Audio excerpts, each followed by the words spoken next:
Okay, Reggie, James, before we get into this week's segments, do either of you guys have anything you want to talk about or discuss before we get into the questions?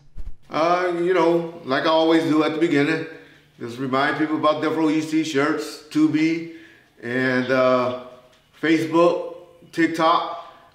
Hey, y'all, I've been noticing something. I told y'all John don't know how to work this shit yet, so those of y'all that don't like the wait, and I know John doing it on purpose, but I just messing with John. But those of y'all that don't like to wait to catch it on YouTube, I noticed John been releasing our videos that normally come out at 9 a.m. Pacific Standard Time daily. And John been releasing them early on Facebook. So if y'all, those of y'all that like me that want to hear the daily topic, if y'all can go and just check it out on Facebook, it's usually out 4 or 5 hours earlier. And so just a little tip. It don't happen all the time. He just messes up about 3 or 4 times a week and do that. Okay, so Facebook, TikTok, Instagram, Death Row East t-shirts. I think that's all I got to cover. Welcome back to my boy James. Hey. James still over here hanging out with us, hanging out with his boy. All the time. And you know what? It is something I wanted to speak on and say. I want to say rest in peace to my little nephew by marriage, DeAndre Guillory. He got caught up and got shot and killed this week over in Southside. And that's the topic me and James going to talk about, because y'all know his dad and my wife and his family, they grew up in the neighborhood, Compton Crip area, and his son was a Southside Compton Crip member. But anyway, Lil D, you and my son Trey, y'all were peas in the pot growing up, and shout out, little man. Hate that you had to go that way. And not shout out, rest in peace. And to his mom, Treese, and my brother-in-law, Tony. Yeah, I know it's hard. So anyway, I just want to tap on that. And we'll get into that. Me and James at the top of me and later in the episode. What if I got a shot at something? I was going to give it to you, okay, baby. See how I will give it to you, big dog. Okay, go ahead. But anyway, I'll wrap it up. Me and James going to talk about how sometimes, even though a dad is from one neighborhood, how a son or a daughter may be claimed to another neighborhood. Right. And so we'll explain that a little bit. Right. I just want everybody out there to pray for my uncle and my little cousin husband, Salanto, my Uncle James. We call him Rab. They both have blood clots in their lungs, and my uncle's is very serious. Salanto came home. That dude don't want to sit down. He back at work. He trying. But, pray for my uncle. He didn't want to have the surgery or do nothing. He just said, they ain't cutting me. But I talked him into it. Oh, good. And he agreed to have it. So let's see where it go from there. I'm just asking everybody for prayers to pray for, my uncle. That's about it. Let's roll. Man, one thing I gotta just tell you, I know us as black males and all of that, we don't like the doctors and going and getting cut on and all that, but man, I know it's God knows when we're gonna leave. I always tell y'all that. Right. God is God's decision, nobody else's decision, other than the death penalty, but we'll talk about that one day too. Because I don't believe so much in the death penalty as much too. But no, I believe it's only God's decision, and but we still gotta go get. God puts medical or doctors or people in our lives to help us and get them to know how to make stuff happen. So, man, y'all try to listen to modern medicine, man. These people are. There's a lot of technology out there that's helping us. Sometimes you got to get a second opinion, though. Oh, yeah. You just don't roll with what they say. Yeah. Because, I have a niece that they said was going to die when she was born. She done had 7 operations. She done died 3 times, maybe twice, 3 times, and she's 29 years old. So, you know, just with faith, love, prayer, and everything else, she's here. It wasn't meant for her. James, you looking at a nigga that wife and mother was told December the 27th, 2021. Nothing else we can do for him. And take him off the ventilator. And you here. Look at this fat nigga now. See, God gave, your situation was purpose. Yeah. We go through shit for us to wake up and see shit. Yeah. So it might have been something that Reggie just ain't got yet. Yeah. But you're more humble than you was before. Am I? Man, you was angry as a motherfucker. But you're totally different. Yeah. So you just really got to see what that calling is. Yeah. You know, a lot of us overlook it. Figure out the way. You know what I'm saying? Figure out why. We don't be in the position that we are in just for nothing. And I get clowned a lot about my hairstyle, about my hands and all of that stuff. And I'll be like, damn, these niggas just don't know. You looking at a nigga that 2 years ago that couldn't talk. You did, I remember an interview you did with Vlad where you was just pretty much like, Reg, don't do no more interviews. You called John. You called John and said, tell Reg don't do no more interviews. And I was like, shit, I thought I was doing good the way I was talking and stuff. Because I couldn't talk. Y'all looking at a dude that woke up 2 years ago, this time of the month, I swear. Right.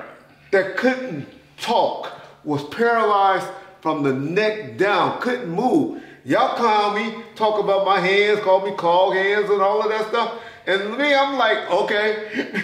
You look at that dude that thought he wasn't going to ever be able to feed himself, wipe his butter, or do anything for himself again.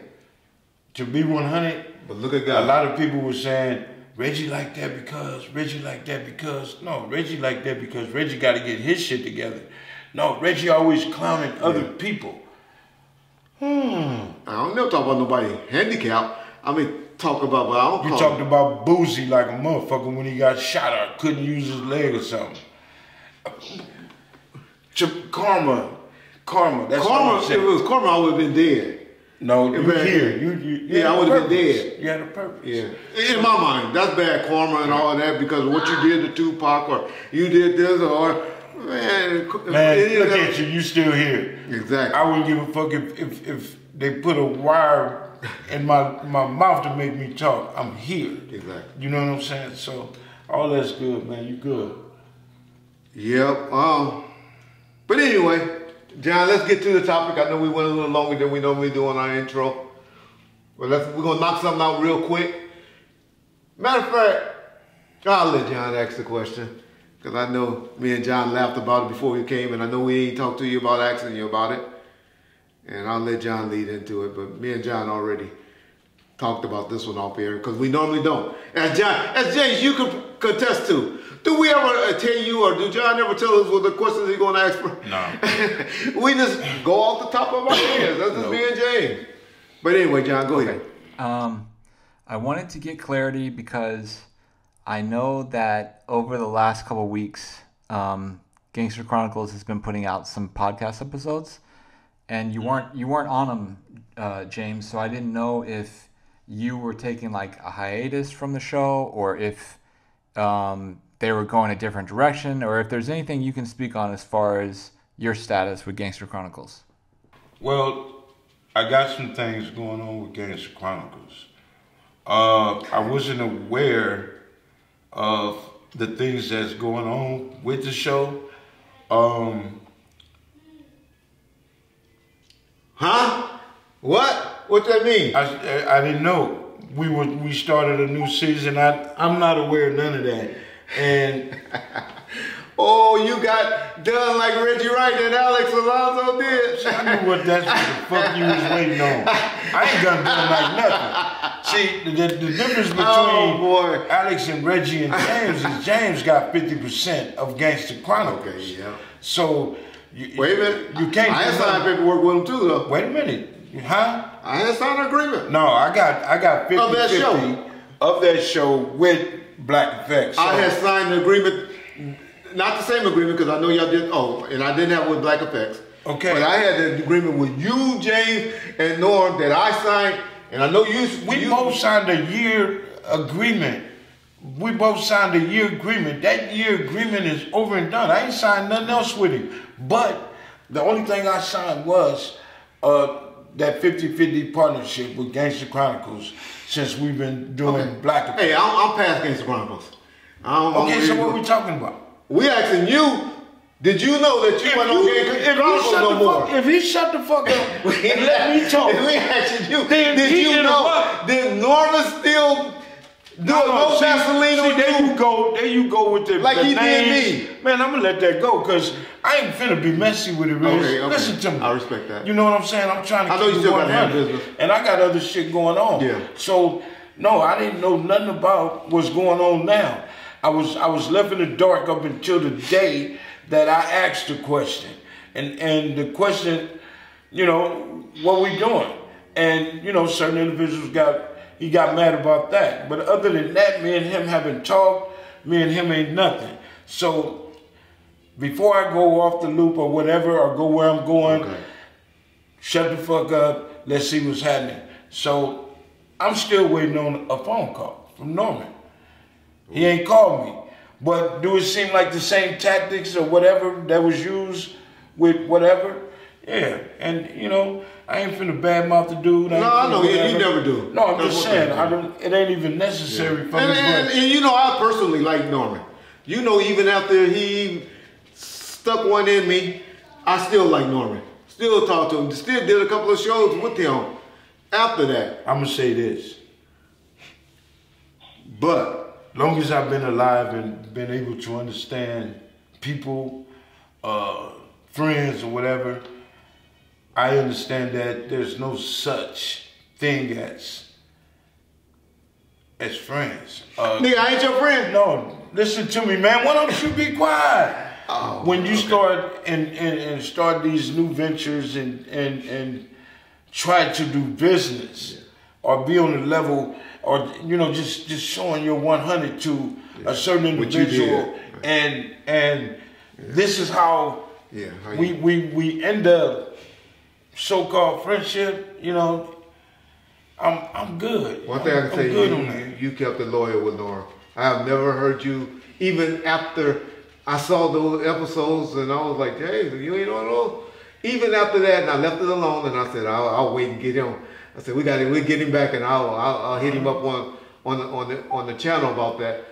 But you have still not to this day, and the day is February it's President's Day. And I'm not. And you have the 20th. You have not said nothing bad about Norm. Him and I has to, we got to have a conversation. You feel me? Okay. And that's all I'm looking for. I'm just looking for a conversation. Explain something to me. Don't text me. You know what I'm saying? She sent you a text. As much as I did, and never missing a day on the show, never missing shit. Don't start doing. And you go on the show. Yeah. No disrespect to MC8, because MC8 has that music knowledge and that background that you and I don't have like he does. But if you think of Gangster Chronicles, I ain't saying Digital Soapbox Network, because there's a difference. But Gangster Chronicles, James McDonald. I've been there. From day one. I'm not going to say Gangster Chronicles I do. Wouldn't be shit without me. I do. I mean, shit can grow however it grows, as long as you. Oh, I ain't saying. Like, you know what somebody I'm saying? else can't pick up the torch. Yeah. But like James made Gangster Chronicles. And if James ain't on Gangster Chronicles, and Reggie, I know been gone for over 2 years from Gangster Chronicles. If y'all love you haters, I know it's a few of y'all out there. Y'all go keep listening to that bullshit. We had but times until James McDonald come back, y'all unsubscribe to that motherfucking channel. No, that's hater shit, man. That's hater shit. That nigga stuck me, I'm not gonna sit here and let him stick it to you. I'm not gonna let him stick it to me. I'm not gonna allow I'm talking about. But that's why I say at but a you later talking time, business wise, because that's how you are now. Yeah, once it's over with and it all good and said, then I can come back and comment and talk all the shit I want to hear from me about it. But until I hear from Norm, just being 100, and I'm trying to be on some man. And it ain't just Norm, it's you too, Charlamagne. You got some responsibilities to make that happen too. It's ultimately your show that you signed with James. Did you sign Norm? Or did you sign, you said... You signed Gangster Chronicles. Which is who? Which is who? Which is who? Gangster Chronicles been Gangster you. Chronicles, well, see, I don't know how y'all keep looking at it. Gangster Chronicles was James, Reggie, and Alex. Okay, but then that went away and y'all kept it going. Can I talk? Go ahead. I mean, on your show, can I say something? Yes, sir. And I be hearing some of your people be telling you to be quiet, let James talk. That's the truth. I got 10% of haters. And John one of them sometimes. But this is... Because he said too. But go ahead. Red, this is what it is. And I've always thought like this from day one. Gangster Chronicles, when James, Reggie, and Alex started doing Gangster Chronicles took off. When Reggie went to jail, James was ready. I went to prison, not jail. Man, locked up is locked up, man. So let me finish. So when Reggie had to take that leave of absence, I was ready to quit. Yeah. When Alex chose not to work with certain individuals and didn't want to do it, I didn't have a choice but to do what I had to do. So let's say I tried to step my game up. I can do a show. I just got to come out of that shell. Okay. This is what it is. I told Reg, this motherfucker going to be here when you get out. Yeah. I said that to you. So whatever it took. So, and I stood by Norm the whole nine. The whole nine. Even this last, from March to now, I ain't got no money from Gangster Chronicles. I ain't did no YouTube shit. Yeah. You know, just because I'm thinking he going through some shit. So, it ain't money. I wasn't tripping off no motherfucking money because I ain't got no money in a year. But I'm a grown-ass man. I suck that. And I had responsibility. So I did what I had to do. To keep it going. To take care of my grandson the whole nine. Yeah. So, you know, even with that, Gangster Chronicles has never been about one motherfucker. Well, never. Obviously not in his mind. Because no, Jay, I'm not talking about... Let me say this, dog. Because I asked you a long time ago. And I think at the even beginning of us taping together, I asked you, I said, what's going on with Gangster Chronicles? You say, oh, we on a hiatus. The new season's about to start up. I recently looked back after I saw the YouTube post and I was like, this nigga is exiting my nigga out. And I look back at it, that nigga been taping every day. He just haven't been putting it on YouTube. On podcasts, he and 8, but mainly him, been taping every day since May of last year.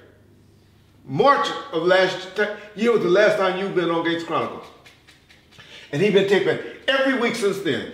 He been lying to you because he know you don't go back and view this stuff. Right. And he been playing my nigga that long. That nigga's a snake. You know, I'm going to tell you, besides yourself, Nino Cappuccino would sit me down when we was out there in Beverly Hills and sit me down and was trying to school me on the game. Man, watch, pay attention. Man, you need to woo-woo. And I was like, I got you. But I hear it. I understood what he was saying. Matter of fact, shout out BJ. Right. Yeah. And you told me, you tried to explain that shit to me, but like I said, I'm still like, okay, long as they conduct a business. No, that's my fault. I hear you. I'm listening. I take the bag on that. Because, like I said, not only you, people have been saying certain things to me, but I'm trusting in certain individuals. You stay loyal. You stay loyal. And can't, go bam with it. Because I've always said at the beginning, why niggas can't work together? If one motherfucker get paid when Brian came, oh, I don't want no money. No, you're going to get paid like all of us. Split that shit. Brian's the guy that put up everything in the film guy. That's right. We all going to split that shit. I don't give a fuck. It's not about the money. It wasn't about the money. It wasn't about the money now. You feel me? We get what we get off the top, then all that other shit that was coming, I wasn't even thinking about that shit. Yeah. And then when that shit stopped, my nigga, I'm whoop over here. Yeah.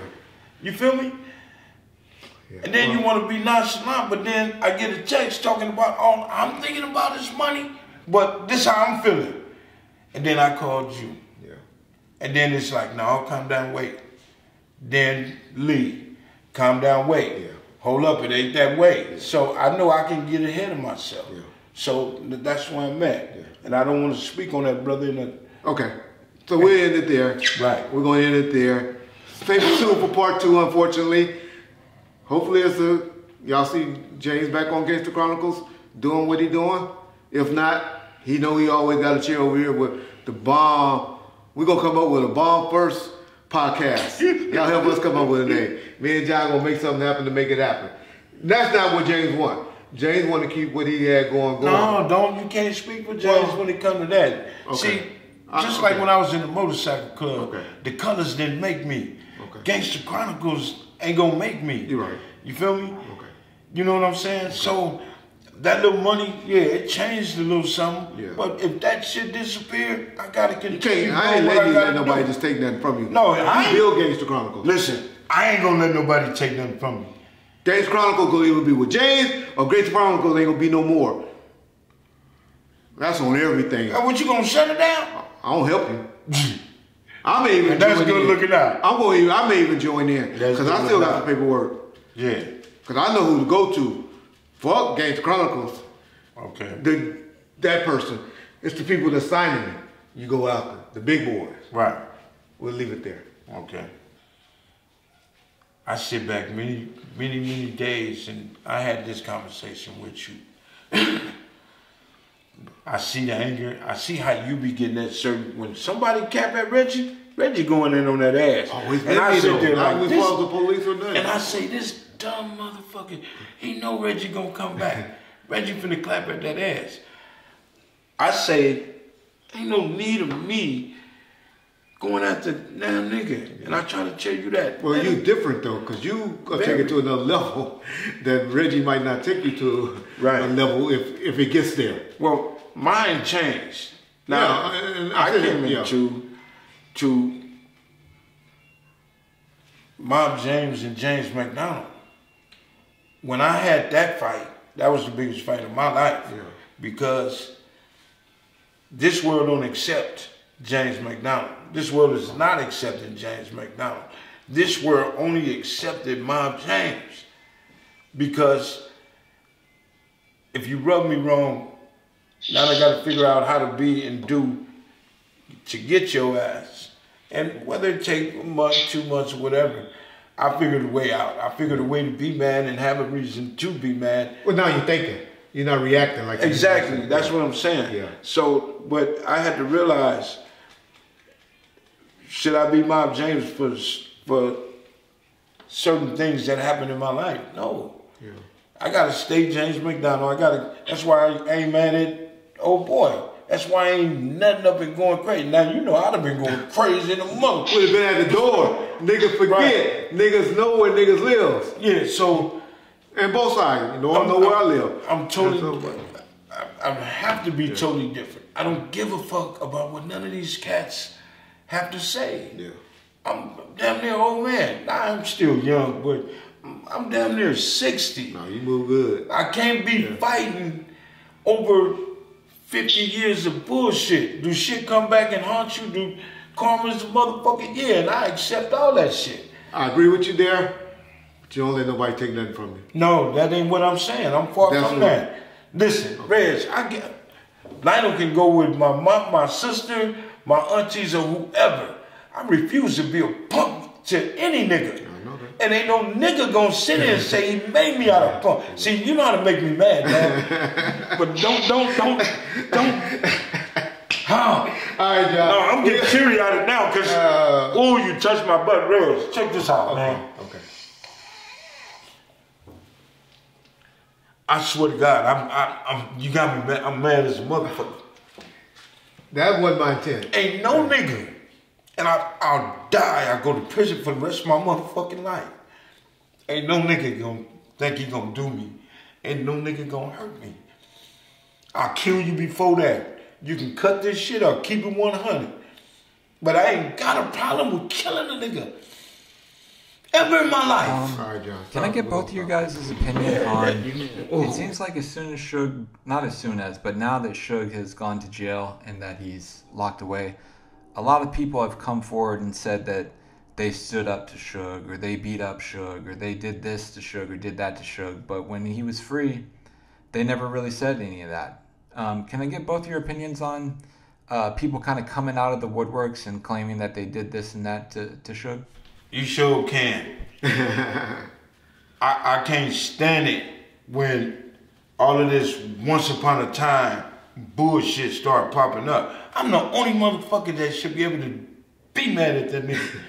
I'm the only one that can talk shit about Suge. All this other shit these niggas talking about, they beat him up and they pushed him down. Now he have been in his own little altercations and shit like that. That's documented. But all of these new cats coming up talking about bing, bing, bing, bang, bang, bang, knock, knock, knock. Come on, man. Come on. I wouldn't even tell a story about me and Suge and I beat Suge up and Suge been gone all this time and now I'm coming out with, I wouldn't even open the door for that shit. And a lot of these cats has opened the wrong motherfucking doors. Man, I'm the only cat that calls Suge names. Yeah. But Suge is from the, I'm getting mad. I think people should leave that type of bullshit alone. I get pissed off when I see it because a lot of shit I've heard, like, man, damn, if Suge would have got his ass whooped on the 3rd, I would have heard about it on the 4th. If him and Bunchy got beat up, if him and the whole crew got their ass whooped, that's a conversation for your ass. It's too late to tell them stories. Because now you got people thinking whether it's true or not. Yeah. And a lot of motherfuckers know. Suge just didn't accept no motherfucking ass whoopings. It wouldn't have stopped there. I wouldn't have gave a fuck if he didn't fight or not. Nigga had money. Exactly. Shit. Go ahead, Red. And so the incidents that James alluded to, this for those of y'all that's new, he was talking about when somebody said that Suge and Bunchy got whooped on at the Fridays. Not true. My boy Slice came and cleared that up. Came back and cleared it up after he put that out. Shout outs to Slice, he was still my nigga. And the other one y'all always like to talk about is Lil Luke at the Jack a Rapper incident in Atlanta, which it was a fight. But it ain't like in a fight, in a big old brawl, it ain't like nobody got hurt or was dead. Everybody got back on the planes or whatever. I wasn't there. Jay said he wasn't there. But trust me, I was there with Luke and Suge in 1995 at the Super Bowl party. And those niggas was hugging and kissing. They gave a Death Row / whatever their label name was, True Lie Crew or whatever. I forget the name there. Or Luke record label. Gave a party together. Somebody got killed there. I done told y'all that story about that. Can you say this, Reg? Go ahead. Death Row has been in a lot of altercations. Okay. A lot of the entourage cats that was there, my homeboys been in altercations. Yeah. I'm not going to sit here and say that somebody or some other crew didn't get the best of them. Oh, I wasn't trying to say that. But no, I'm saying that. Okay. So when people try to say they whooped their ass, Yeah, okay. you know what I know. Them niggas ain't took no ass whooping laying down. You couldn't, or you had to go. You couldn't come back around no more. If you did that and you didn't go the next day, and Jay's about to get mad because he ain't supposed to be sitting next to me saying this, and get in a car or go and knock on your door, those are the type of niggas that Suge had with him 90, 91, 92, 93, 94, 95, 96, 97. He ain't had no give up niggas. That's the type of niggas he had with him. Now, when he got knocked out by Greg the Barber and all of them, he had some other dudes with him. Because the dudes that grew up with us that got tired of the lies. They was all gone. They were all gone. They had some internal things that went down. But to be honest, they were fed up with the lies. And so he had a new crew of Parus and Bloods hanging with him that had to learn him. As the Luther Mob dudes, Lane dudes had learned him. That's the real, y'all. Y'all take that where y'all want. But when RBX talking about he put hands on Suge and all that, respect the RBX. I like RBX. He's trying to be genuine, but I know he said a lot of stuff for views and stuff like that. But Now, that happened in the football days. yeah, on a that's what I was football about to field. say. I heard Okay. that happened during football. Yeah, go ahead. I'm talking about the death row shit. Exactly. That So who knows what happened on a football field, you know? if death row got into it with Luca or whomever, I ain't saying motherfuckers gotta run from death row because it was death row. You got some solid soldiers everywhere. But if they got into a oomph and everybody walked away, we ain't had nothing but a scuffle. And I ain't gonna say death row came out on top. It all just depends on who all was there. Yeah, but to be honest, they went to jail. And Sharita had to go bail most of them out. So a lot of them went to jail that night. Okay, so it's a fight. Exactly. It's not an ass whooping. Exactly. It ain't a beatdown. They didn't go to the hospital, they went to jail. Because they didn't come home beat up. I know that much. Yeah. And because I'm one, I would have clowned any time it was said death row lost. And that happened in 93, 94. Niggas went Look at the taking no reputation L's, they had man. after that. You can't have a reputation like they had 95, 96 if something like that happened in 93, 94. Right. But I know you youngsters on YouTube like to type that in and go ahead and say that. And people got their territory, so I know the niggas from the South gonna be like, yeah, it happened. I was there. They shouldn't But know. whatever. You know? Well, see, like me, I don't care if you're a Crip or wherever you're from. Yeah. Down east, I'm gonna give you props. Oh, I'm one to say it's a gangster in every town. It was in the All-Star weekend in Utah. It was a motherfucker over there that nobody wanted to mess with in Utah. I watched Sons of Anarchy, so I know. Jack Taylor was a mother. Yeah, but at the end of the day, you know, a lot of guys tend to put a 10 on a 2. Yeah. And I think I wouldn't even conversate about that because of, you know, nobody knew if it's true. Okay. Who was there to come and say, yeah, that happened, I saw it. Yeah. This is what we need. We need shit to be verified. We need motherfuckers to say whoop the boom. Because if I say I did this to somebody, I got 900 niggas to say I was right there when he did it. I got at least 1 or 2 that was there when I put my hands or foot on the motherfucker's ass. Yeah. You feel me? So I ain't gonna sit here and take a situation and make it bigger. I don't need that. So shout out. So all we hear today and all our whole thing was we just trying to say, yeah, the Greg the Barber shit happened. The nigga was drunk, got knocked out from behind.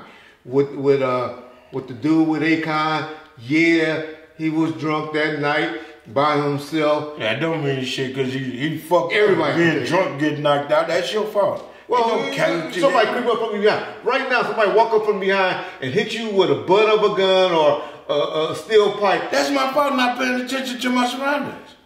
But it can happen. Listen, it can happen. If somebody is even thinking that if I come face to face with this motherfucker, we gonna have a problem. So let me get the oomph on this motherfucker. I'm gonna take off on his ass however I can. Yeah. I'm gonna come out of a bush however I can. That's all. This I ain't mad about that. I'm just trying to say when that happened, that's what happened to Suge. Cause that's what people gonna say was the barber knocked him out. He did. Akon, yeah, I'm saying he got to take that. But he got hit from behind. It ain't like a nigga like Akon bodyguard hit him. But he was just out there drunk, whooping, talking to. No, I heard that nigga in the jaw. He had to take that one. He got to take that L. But I'm just trying to tell you, that was in 2007, 2008. What difference does it make? He had a different crew with him. That's all I'm saying. Yeah, that's true. Had a different crew with him. Because you wouldn't have just approached him if you'd have seen all these big motherfuckers with him. Yeah. God damn, you gonna think. Now, me personally, if I done saw all them niggas with Suge, I'm not finna approach them niggas. Yeah. I'm finna dump on these motherfuckers. Yeah. That's the closest I'm getting. Yeah. And in fairness to the crew that was with him in 2007, 2008, they did have Akon and brother running down the street, Humbu, from the studio, running down the street, then they're naked. I don't know. Shout out. I'll leave that alone. We'll leave that there. Y'all know that story.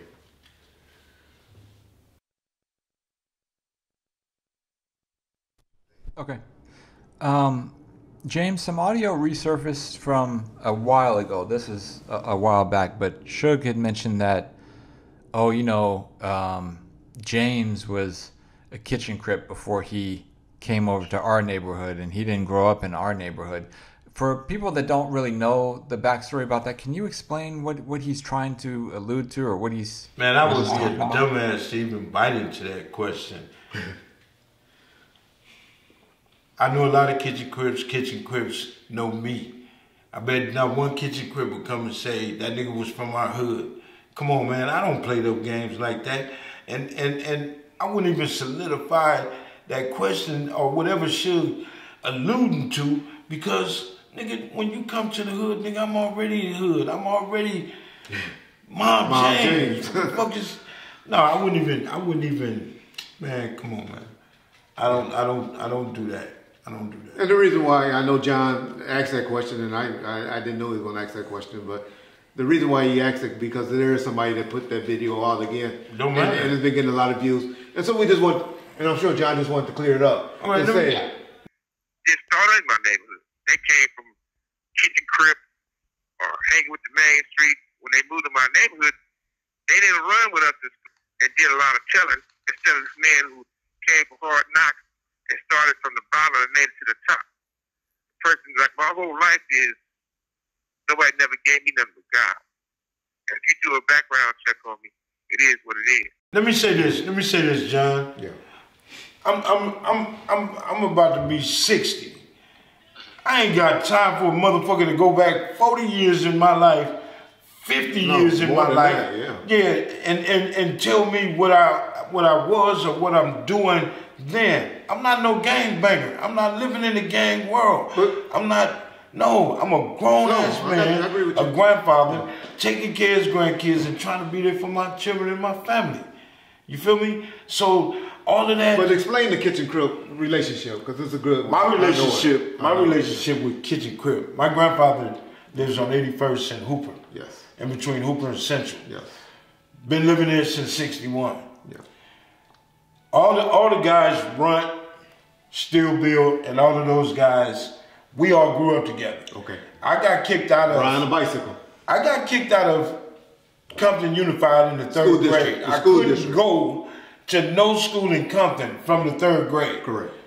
And I had to go to Palmer Lee. Yeah. So I went to school with the Runts, Steel Bills, and Derek Clarks and all of those guys. Okay. And then I had to go to Drew. Okay. Got kicked out of there, tried to go back to Compton Unified. Went to Dominguez, first day of school. I'm fighting. They enrolled me in school. I'm fighting the Crips on the yard. Yeah. So I couldn't go. But I said, fuck school, and I just started going hanging out. Okay. Just to fight. And how old are you then? So you at least 15? 16. 15, 16. Okay. So even with that, and right now today, I don't got a problem with saying that them cats there, the majority of them are still my niggas. I'm still good with kitchen cribs. Yeah. My nigga Runt, rest in peace, was my ride or die. Okay. You feel me? We did all kind of shit together. So there was a difference between me. We grew up together, blood is thicker than water. So I'm not finna go over here and turn on you and kill you because you chose to do this. Yeah.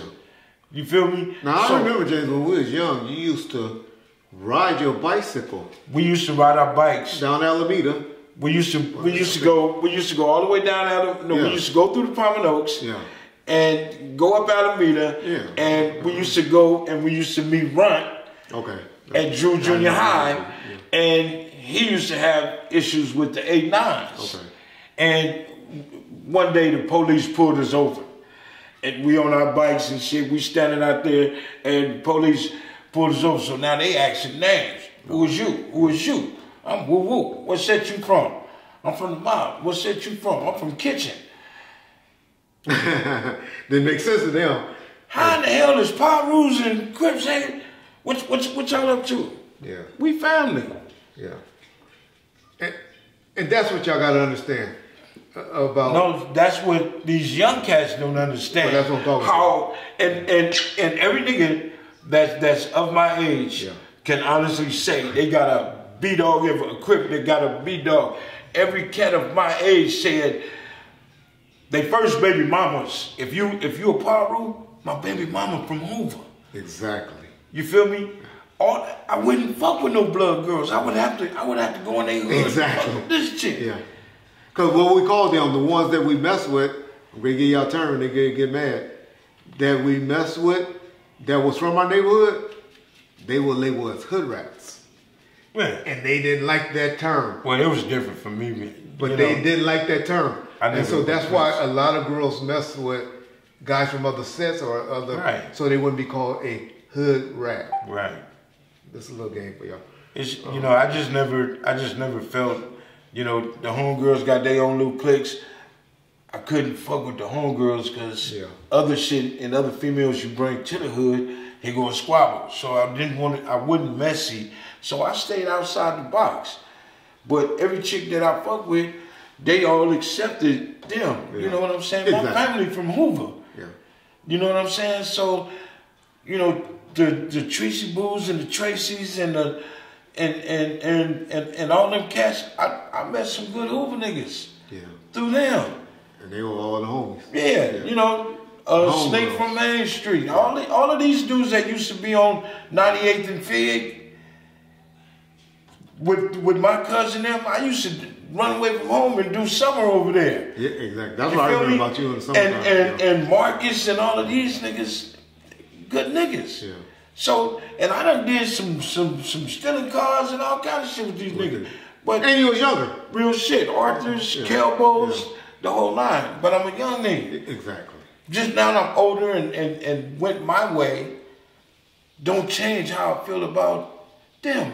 So what they Crips? Yeah. They family. And so that's all these ladies. Yeah, that's where the kitchen crib thing come from and all of that. Yeah, so for those of y'all that care and got an interest, say James was a Crip before. He wasn't a Crip. Man, we all grew up, man. My parents and I grew up in, and I've never been a game maker in my life.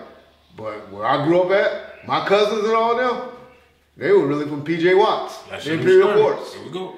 Here we go. That's the projects I grew up in. My mom and daddy both lived in housing projects in Imperial Courts area. So can I ask you a question? If Reggie Wright Sr. didn't play a big role in your life, would you have been from the mob?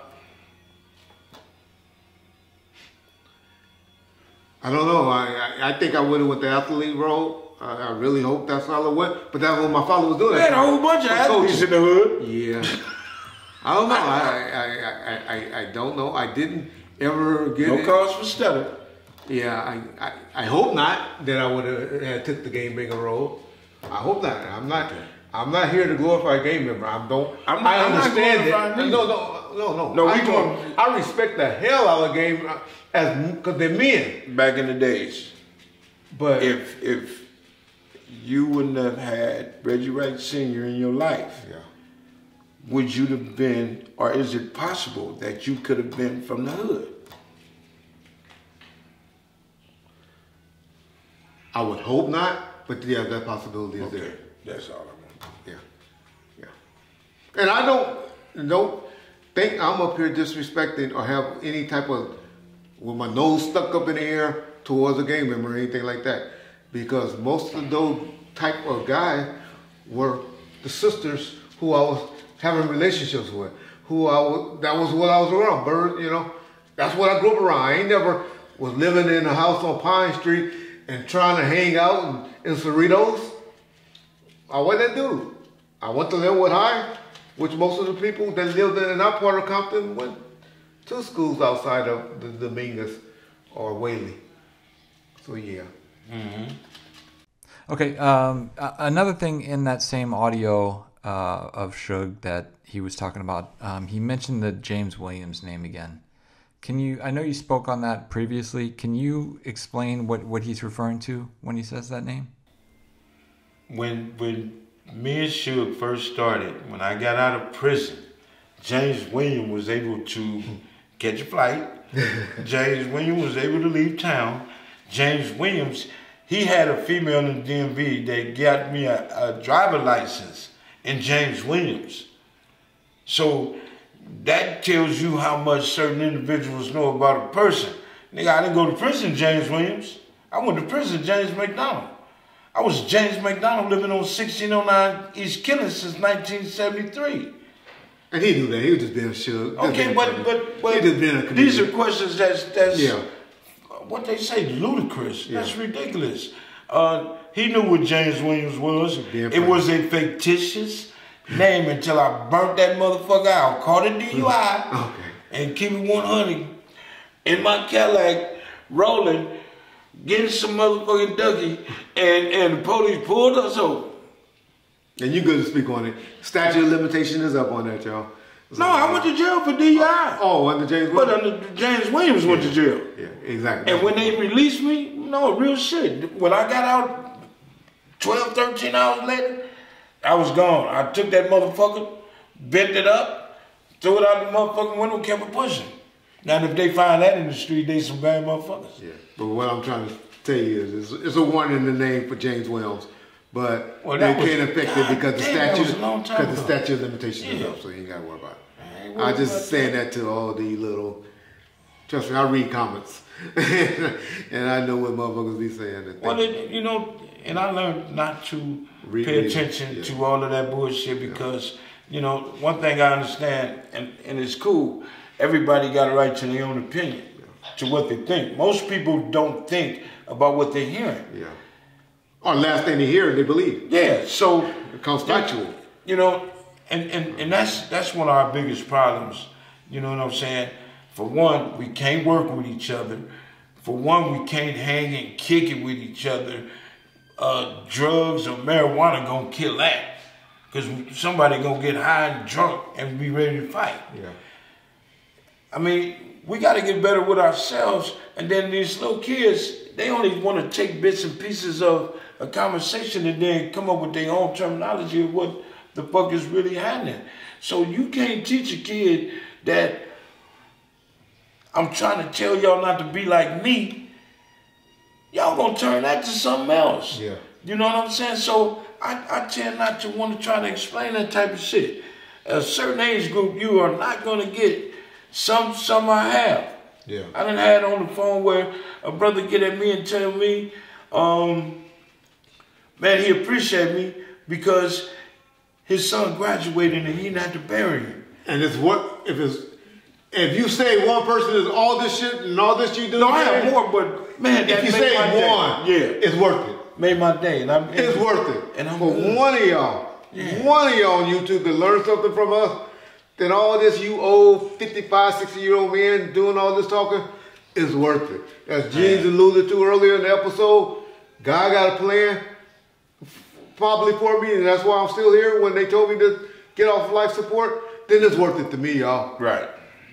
And I know James feel that way too, because he expressed that to me when he was making trips out of his own money to ride across the state in his car to South Carolina to meet with people, meet with kids, to talk to kids. He was the black version, the ghetto version of Make-A-Wish. What they call that program? I don't know what the fuck that is, but I only did it Make-A-Wish program. Yeah, you was the black version because of that. I mean, you know, I had an obligation. I have an obligation. Yeah. I'm not gonna let Gangster Chronicles stop me. I'm not gonna let no steals, no nothing stop me from where I'm at. Gotcha. I got a kid right now. I got a kid in South Carolina. Is like my little brother. Okay.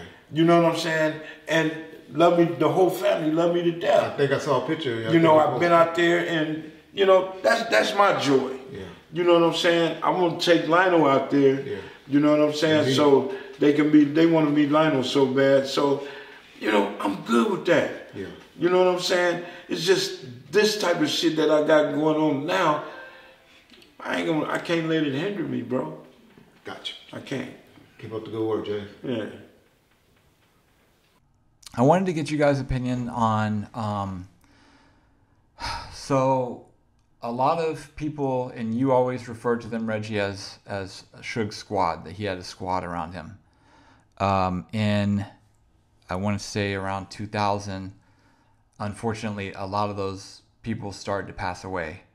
Can you guys talk about the chain of events that led to what seemingly was this group imploding from within, as far as the drama goes of Suge's associates getting killed, and from what we understand, it was from people that were in their own group or on their own side. I'm really not clear. From what I understand, I think you're leading up to, or thinking about, from what y'all hear about, that they started fighting when people got fired, or behind the checks, or maybe cars getting taken away in situations like that, if I'm understanding the question correctly. That's what, in my opinion, started a lot of the infighting, was mainly behind checks and people being on a different status, or getting closer to Suge and maybe taking this particular trip and not going on this particular trip, or this person getting this big bonus, or this person getting this check, or this person riding around in a newer car than the other person. That's what I saw from being on the outside looking in. From what history they had. James may can elaborate on that part more, but I can't. Well, Yeah. there's a lot of shit that happened that can be spoke on, That and just haven't can't be. been spoke on since then. Okay. But to just keep it where it's at, I'm gonna say a lot of homeboys. No, I'm gonna say everybody in that squad were paying attention to the next man instead of their own pockets. And I don't want the people to get the text, oh, he hating. I said we were offended by some or somebody getting a bigger check or being treated a different way when we all were doing the same shit. Our job description was the same. Everybody was fighting. Everybody was on some FU shit. And me one, felt a certain kind of way about it because we all homies and we all should be treated the same way. Here, he's making a lot of money, but it didn't happen that way. So now we have, now each other is talking, we talking about each other, and one thing led to the next. And, you got cats, you got the homies killing each other and fighting over shit that wasn't even in our hands, that we had no control over. And in the middle of that, you had the devil's advocate, with pom-poms, cheerleading, stirring up shit that shouldn't have been.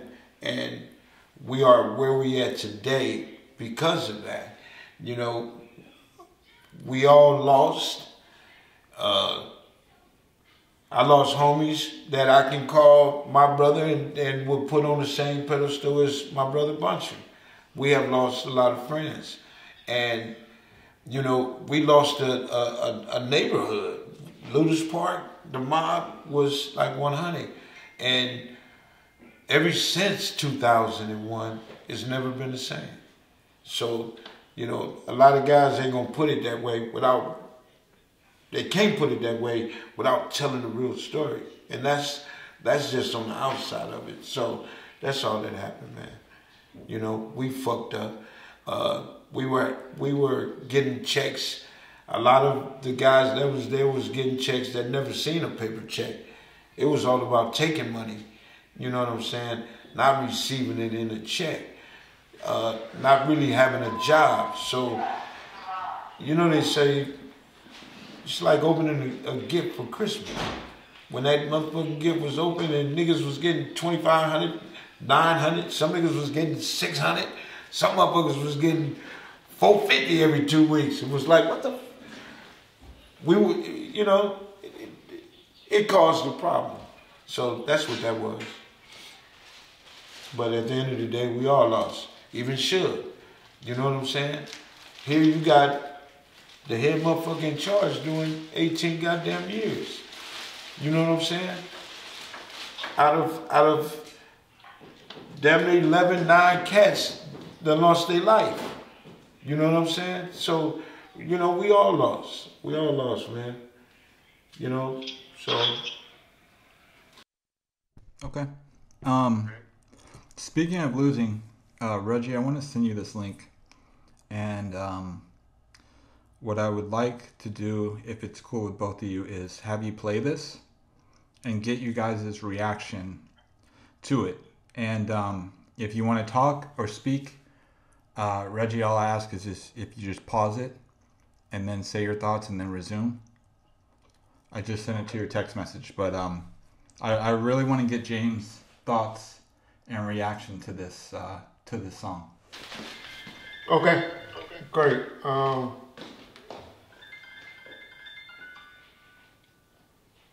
Okay, great. Play it right now, and then we'll listen to it, and we'll get a reaction. We'll see what happens. All right, give me 1 second. All right. It's a song that he wants you to listen to.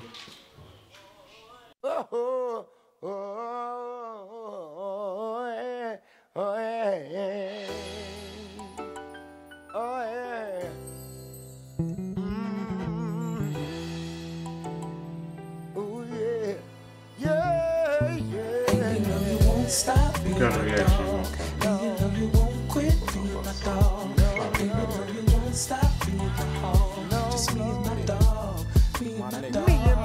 It's kinda hard to swallow. My homie couldn't see tomorrow. Now somebody gotta pay for the sorrow. Blow out your marbles for every thought. There's a teardrop. And I swear I miss you, my nigga. Oh yeah, and tell Pop. On my block, it seems they keep falling. Now I'm beating niggas down often. And I wish it wasn't you in that coffin. Remember blowing on that grind down sticky icky. Out in Hawaii with Suge, sipping on daiquiri mix. Chase down with Hennessy and early in the morning to the crack of dawn. My OG homie Buntry from the mob lives on. I take this shit deeper now. I'm seeking my first child. You couldn't see her smile. My nigga, we hurt now. They say you never miss a true homie.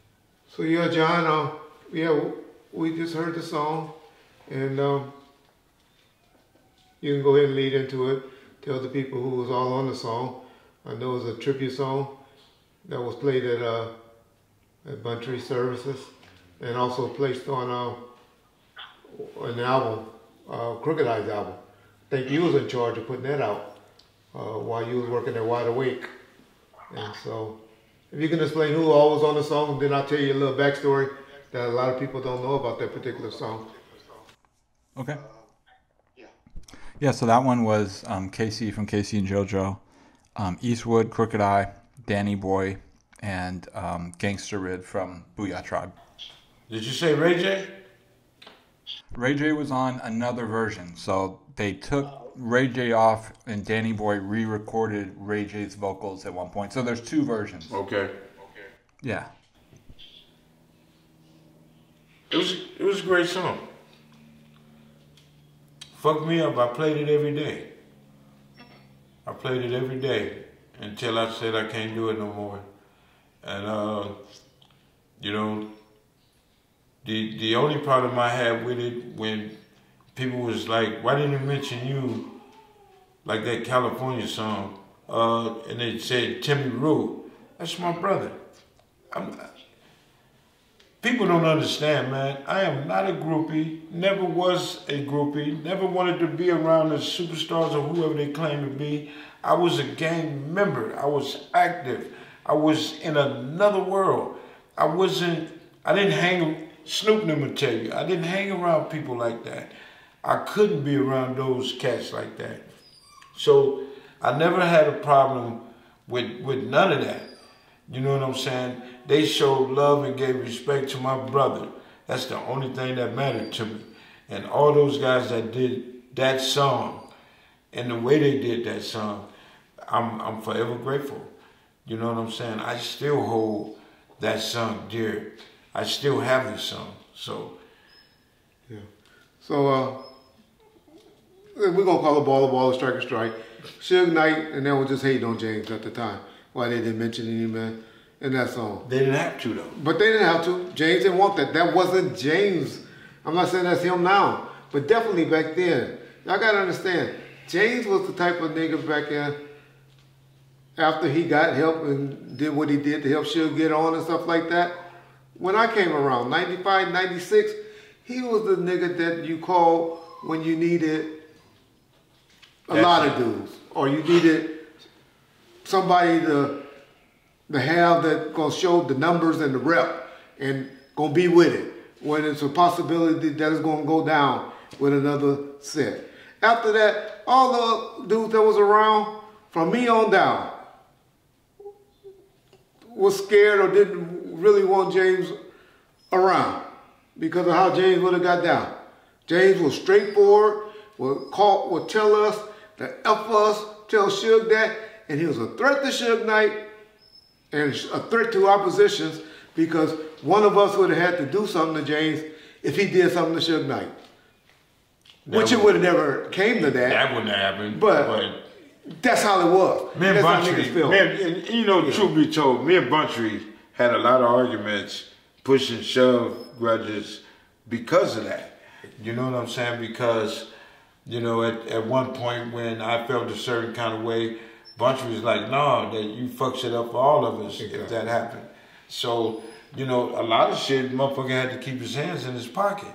But, you know, when I realized it only took conversation to get what you need, to get what I need, I ain't gotta go do all of this other shit. So call me the dumb game banger. I don't have to get physical with nobody. I ain't got to take. It wasn't conversation. It was you motherfucker. I'm on my way. But I had to be a certain kind of way to get it. Yeah. So, you know, once I figured that out, I didn't have to go in and play hanging out 3, 4 in the morning. Yeah, I didn't have to do that. So, and I was one of the first ones to know what the fuck they was doing anyway, what they gonna do. They ain't doing shit. Exactly.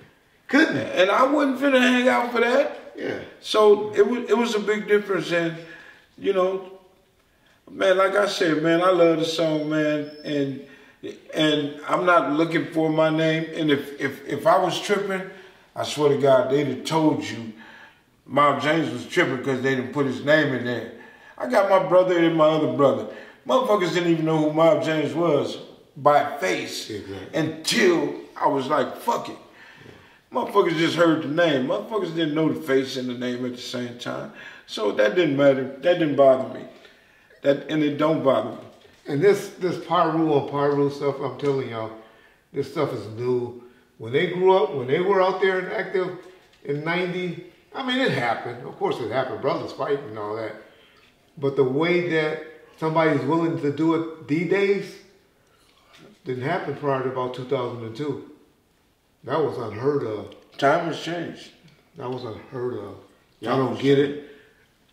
Crips was always, I mean, they get mad at me, but they always. Well, how you gonna speak on the Crips, man? Because I know I was a cop. Never been a blood or Crip, but I was a cop. I was a gang expert in the state of California. Man, I know more Crips. You probably know them. You know them. Dealt with them and talked with them. How you know what they go through? Anybody. I know. How you know what they go through? Because they talk to me. Okay. How can a professor teach something in school? I'm gonna give you that one. Because they talk. Man, trust me. Crips. Santana and Southside ain't never had issues with each other.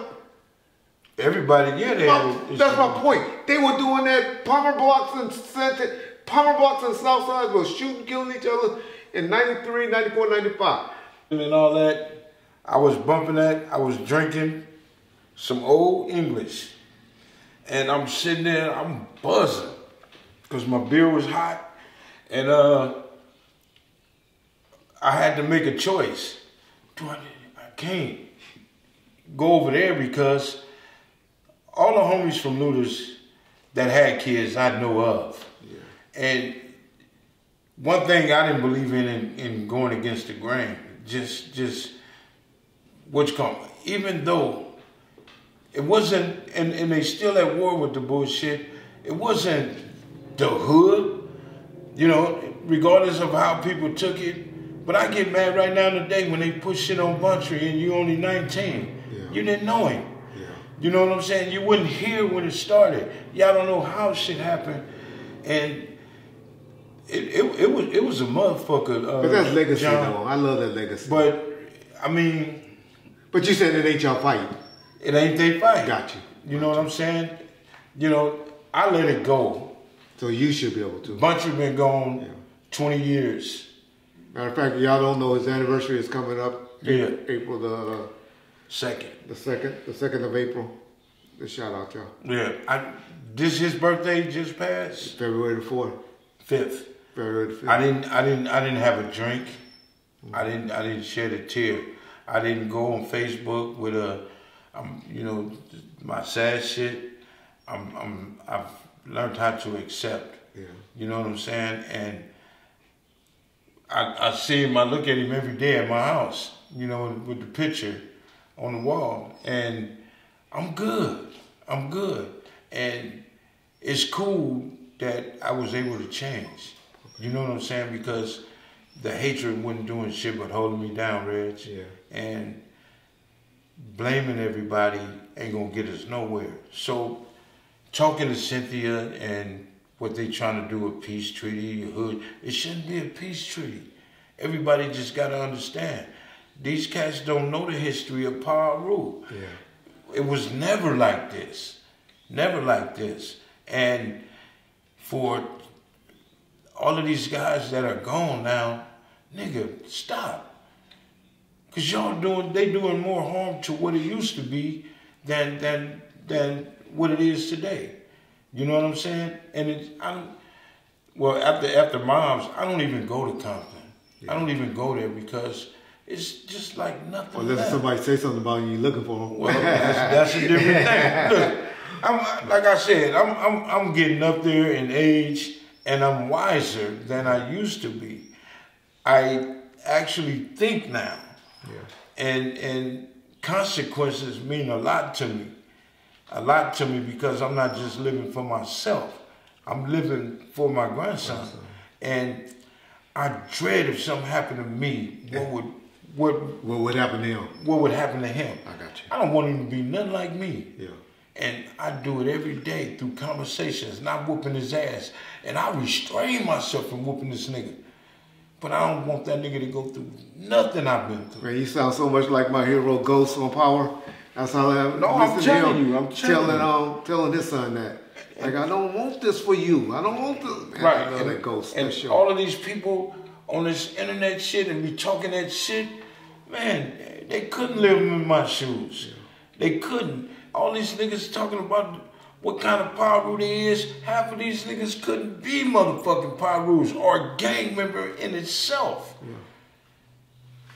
And I done seen a lot of niggas fold. Yeah.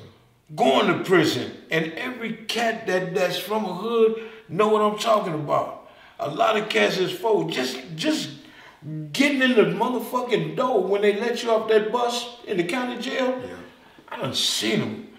But they was the strongest, solidest, most rappingest, Bloods ruled the streets of LA, killing all night.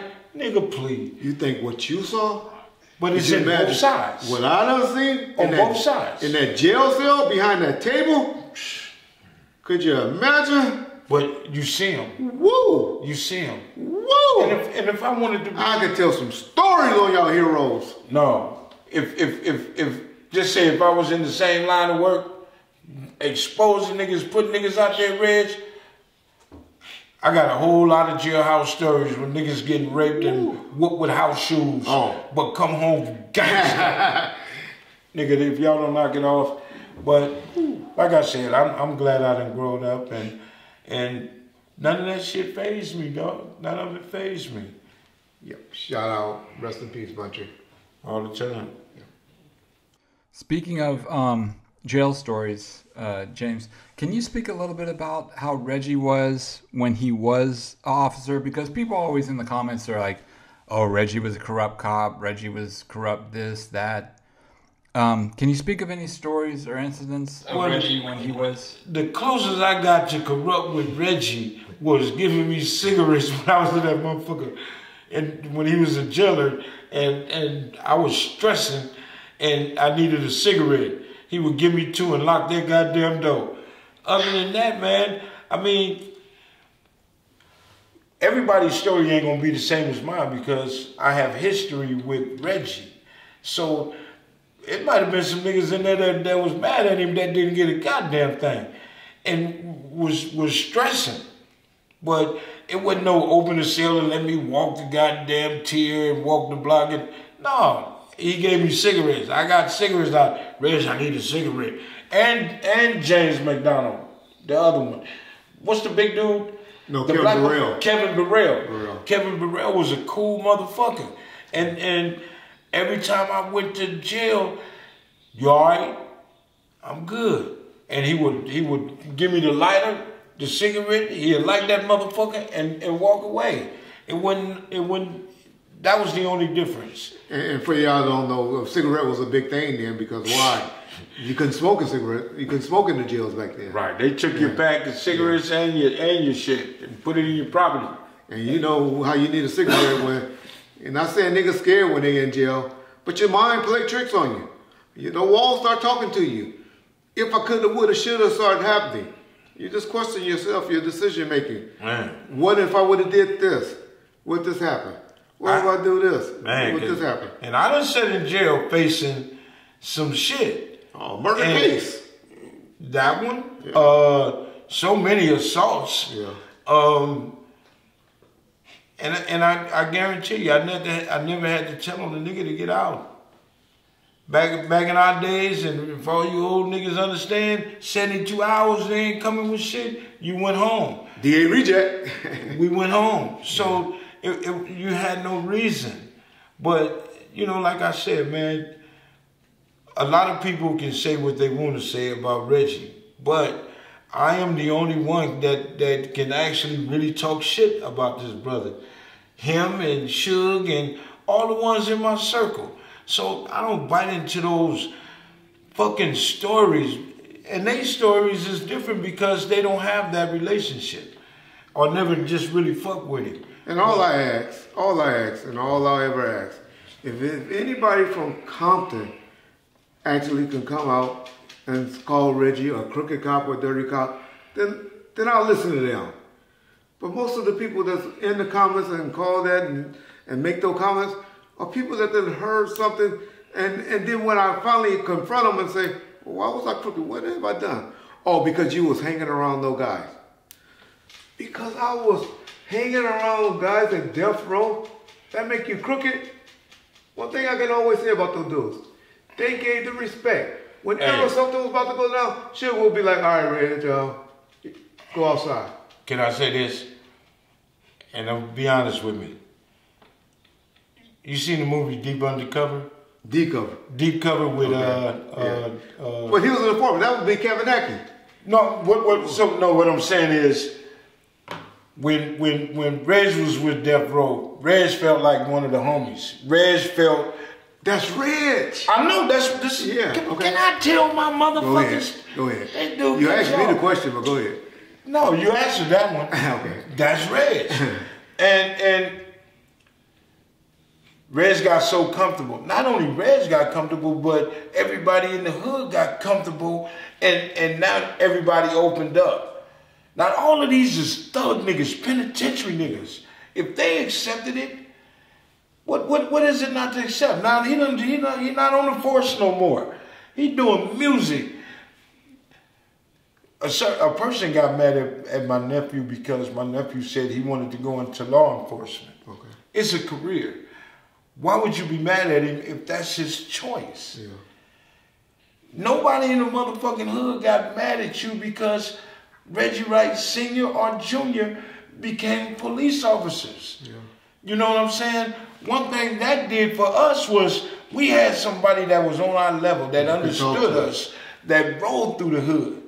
You know what I'm saying? I done came in my living room when we was living on Pine, seeing some of the toughest dudes sitting in their living room talking to Red. Explain, He done had some dudes came and turned themselves in on murder cases. And said, Reg, I gotta go sit down, do this time or whatever. I want you to turn myself in. I want to turn myself in and you take me down there. Because I know you're gonna treat me fair. That'd be a cold goddamn interview sitting here with your daddy. Because that's gonna be our next one. Look, one time I told your daddy, asked him, I said, Reg, I done hurt too many people. I mean, I was on one. I was fucked up. I was going through it. If some of you cats don't know, when you doing some of the shit that we was doing back then, it played in my mind. Yeah. And I told Reg, I said, I did this, I did this, I did this. Boy, I don't want to hear that shit. I don't want to hear it. And he went off on me. And then he said, man, make that motherfucker take a shower and go sit back some goddamn way. I don't want to hear this shit. And he walked out the door. Reg wouldn't listen to a conversation I had for a long time. Till I had to realize, like, but I was there. I mean, my mind was fucked up. Yeah. My mind was fucked up. And we had beat up, when he's talking about me, he's talking about his mom, y'all. Yeah. I had beat up these niggas that was on Carlin, and the police around because niggas got their jaw broke, beat up and shit. And Red's chasing us like a motherfucker. They chasing us. So when we got in, let's call it the comfort zone, Red's came to the house. What James? Tell James that he need to turn himself in. He need to come in and they gonna get him. I told my mom, tell Reg, he can come get me, whoop, whoop, whoop. And he came, picked me up, handcuffed me, and took me to jail. He was the only one I would allow to do that. Now, them other ones, y'all wanted to fight me to handcuff me, motherfucker. I'm telling you, and there's plenty of examples like that. No, but am I telling a lie? No. And I done heard that story before. Yeah. And my point is, that's not called a crooked cop. It's called community policing. Now, to be honest, a lot of cops had a problem with it too back in the early 90s. Yeah. Because they wasn't taught community policing back then. It was kick ass, take names, is how they looked at it. And so I get why a lot of y'all say fuck the police and all of that. Let me give you another example. Yeah. And I can talk about it now. Top Dog's birthday, we celebrating his anniversary. Rest in peace, my nigga. And we was at Luda's getting fucked up. So we all decided to get in the car and go to the hood. So we going to the hood, a car pulled up on the side of us, they gangbanging. I look, my nigga look, I ain't gonna say who's driving, look. I said, fuck it. Pulled my little 25 out my holster and let them have it, right? Yeah. So we not knowing that is a police car, a car, maybe 2 cars behind us. So the pursuit is on. So we stabbed the fuck out. Now this certain officer felt once he got me in the county jail, I mean in the substation, that motherfucker, I saw you. You ain't seen me do a motherfucking thing. And he went to hit me. My only reaction was to fight back. If Reggie Wright Sr. wasn't in there, I'd have got packed the fuck out trying to fight this officer. And they were kind of like mad at him because he diffused the situation. Yeah, so would he have did that for somebody else? See, people don't know our history. Yeah. This dude sitting across from me, when we moved on killing, I used to go to the store for his grandma and grandpa.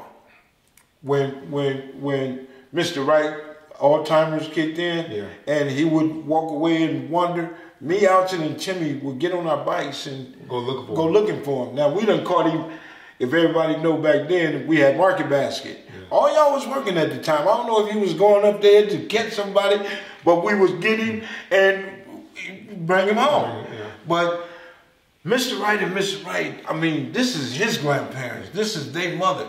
Man, I loved them to death. Yeah. And it wasn't nothing we wouldn't do for them. So our history goes back from the 70s. Yeah. You know what I'm saying? Let me say this, interject right there about Reggie, though.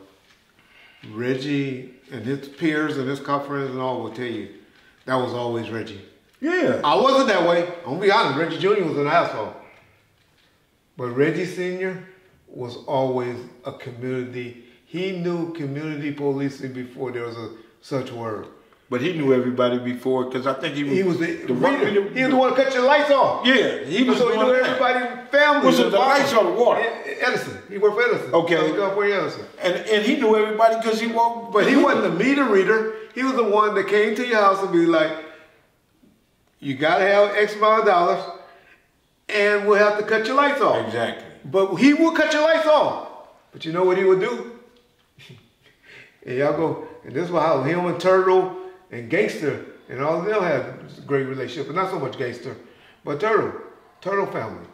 He would maybe cut the lights off, and then he'd show him how to cut the lights back on. That's Reggie. Yeah. That's a dude that grew up in the Imperial Courts housing projects. So he would do his job, but he would. So if you call that dirty or crooked or whatever, fucking down to earth, man. Then whatever. Yeah. Period. That's Reggie.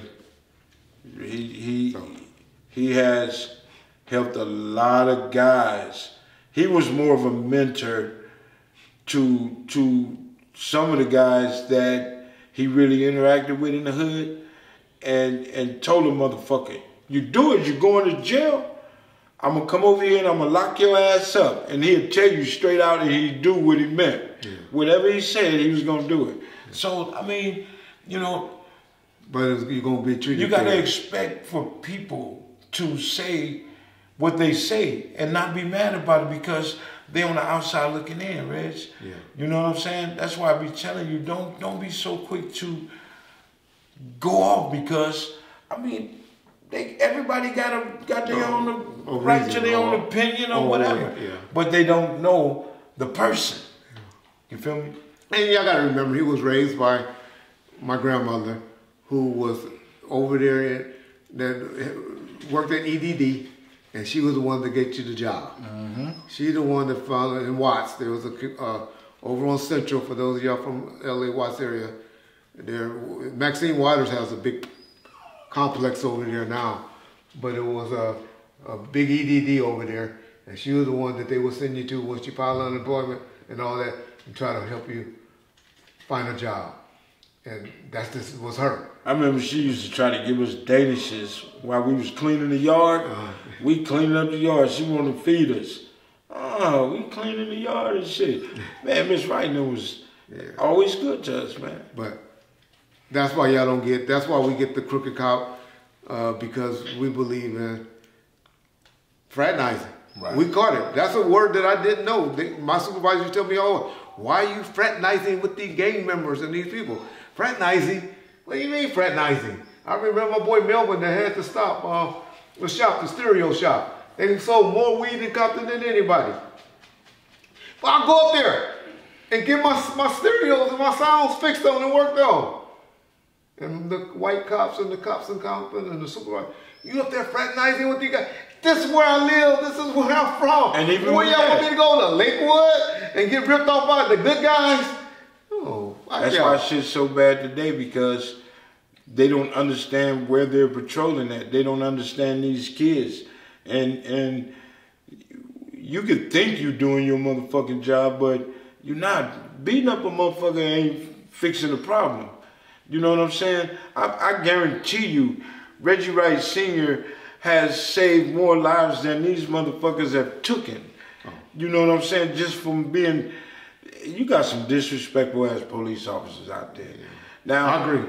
I can say, not all. Compton Police Station, no, not all. Yeah, not all. Because I can say that for and I know some good ones. Yeah. It's only one good white cop I know that I ever dealt with. That's Greg Kaden. You like Greg? Man, I got more love than you haven't met Ladd. Brennan was a different character because he would stay in your ass, but that Bobby Ladd, his partner, good white boy. I used to talk shit to all of them. Yeah. Compton Police, Especially if the detectives came to the house. I would close the door and open the window. Get the fuck out my house. Y'all remember a few episodes ago I told y'all how he used to... No, I didn't. I should have. Yeah. I told y'all why James used to get his ass. Yeah. And I told y'all he deserved it. And all y'all was like, oh, what you saying? A black man deserved his ass. No, black man, I can talk shit. But I mean, I can say what I want to say. Yeah. I gotta learn that, and cops gotta learn that these days. That's why they get That's why they getting indicted like they exactly. But they gotta learn. But we didn't have the phones and the cameras and all that shit back then. Yeah. So just imagine how many ass whoopings I done took. Ooh, yeah. Not just Compton. Liberal sheriffs used to fuck us, catch them at 12 o'clock. The Vikings. We get beat Vikings up. Crew, y'all. They would beat us up. They would take our shit. They wouldn't take you to jail for your drugs. Leave it. They will take your shit and whoop your ass and get home. That was that Vikings crew. If y'all look up, research the Vikings. They wasn't no motherfucking joke. So they hanging at Aikens at a certain time of night, it wasn't happening. We gonna have to stay Pine, Stockton, some shit like that. Deal with Compton. Yeah. Well, the sheriffs came on Panes and shit like that, but. And what happens with the sheriffs because they so big? You could see as a city cop, you couldn't have a reputation like that. Because every day you were dealing with Reggie Jr. or this one and all that. And that's the only area we had to work. Well, they'll go and they'll get a rep in the area, and then the motherfuckers will transfer to another division or another part of the area. And then now they gone. Or their supervisor will be like, all right, you ain't gonna get fired, but you gotta get the fuck out of our area. Man. And then they'll reassign them to another part of the city of Compton. Graves and Jackson, sheriffs. Oh. I'm sitting here telling them, because they confiscated all our shit. They got 2 photo albums I had, and they just got it on display. That SOS, the gang task force, man, them motherfuckers. Grave wanted me to do this when they was coming out with cops. And I was like, nah. No, he rode around in cops. And we tried it. So my dumb ass gonna get all the homies, get your pistols, nigga, we finna do this. And me, Manny, Lil Rat, everybody, we got our pistols at Aiken. And that motherfucker said, this is cops. So I'm looking like, everybody finna go to jail because of my dumb ass. So put the guns away, everybody kicking it, hanging out. And we talking to the people. So I don't know if the producers or whatever liked it, me. He wanted me to do an interview. Okay. And I'm in the back of that SOS unit that with all our hats, my MOB hats, my Paru hats, and I'm telling them, y'all need to let me get my shit back. And I said some Graves didn't like it. That motherfucker went and slapped the shit out of me. In front of the cameras on cops? No, the cameras weren't on. He wanted me to do the interview. Okay. And the people were in there. When I said no, and he didn't like what I said, that some bitch slapped me. And you know, Graves is a big old white boy. Big country fed. It's nothing you can do. Shout out Mike Coed too, you're a good white boy. And I felt like I had to do something to this motherfucker. But nigga, you can't do nothing to this motherfucker. And I sat there, and I'm so angry that he did that, but I can't do shit. And I know a lot of niggas felt this shit before. And just look at him like you want to kill him, but you can't do shit. It's unfortunate. But I've seen that happen. I got a lot of motherfucking stories, but I don't talk about those. But. Yeah. And so, unfortunately, police seen that. I get it now. Well, why people say fuck the police sometimes. Do you? I get it. I still believe in complying, but I get it. Reggie, I'm still telling y'all to comply. You just had a man that died, and they said comply. We ain't gonna go into that. Okay, thank you. Don't start that shit, because this motherfucker be pissing me off. I still believe in complying. I feel you. You live another day. Let's say under the circumstances, when the police pull you over and ask you for your license and this and that, comply. Yeah. You ain't got to do all the extra. You know you ain't dirty, get the fuck on. But I've seen it happen. Yeah. And then what happens after that? Sir, can you step out the car? Motherfucker, you got my driver's license, you just gave me a ticket. Yeah. Now you want to ask me, do I got any drugs, what can I search? No. But then they keep you there and say, I'm going to bring a canine to walk. Yeah. That's wrong. I agree. Okay, thank you. I agree. Thank you. Next. Okay, death penalty. What do you guys think?